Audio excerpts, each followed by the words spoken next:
আজ আমি আপনাদের জন্য গুজরাটের একটা স্পেশাল রেসিপি নিয়ে চলে এসেছি। বাই দ্য ওয়ে, আমি আপনাদের Trisha and welcome to my channel Trisha's tasty ট্রিটে। আর আজকে আমি বানাচ্ছি খুব সহজে গুজরাটের একটা স্পেশাল রেসিপি, লাপসি। তাহলে চলুন শুরু করা যাক। গুজরাটের এই লাপসি বানানোর জন্য প্যানের মধ্যে আমি দিচ্ছি 4 থেকে 5 চামচ মতো ঘি। আর ঘিটাকে দেওয়ার পর আমি ভালো করে গরম করে নেব। ঘিটা গরম হয়ে গেলে আমি এর মধ্যে দেবো 1/2 কাপ মতো ডালিয়া। এবার ঘিয়ের সাথে ভালো করে ডালিয়াটাকে আমি লাল লাল করে ভেজে নিচ্ছি।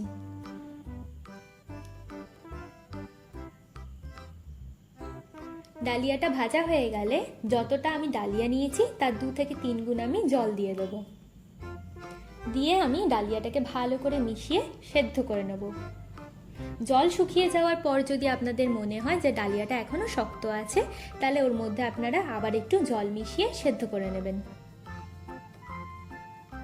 দেখুন, ডালিয়াটা কিন্তু আমাদের একদম ভালোভাবে সেদ্ধ করা হয়ে গেছে।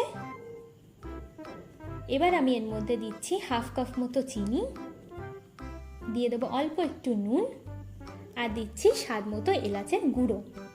এবার আমি এই ডালিয়াটাকে খুব ভালো করে মিশিয়ে নিচ্ছি। আর মিশিয়ে নিলেই কিন্তু আমাদের রেডি লাপসি। চলুন এবার এটাকে আমরা সার্ভ করে নিই। আমার ভিডিওটি যদি আপনাদের ভালো লেগে থাকে তাহলে প্লিজ একটি লাইক করবেন, প্রচুর প্রচুর শেয়ার করবেন, আর এরকম আরও ভিডিও পেতে আমার চ্যানেলটিকে সাবস্ক্রাইব করবেন। টাটা।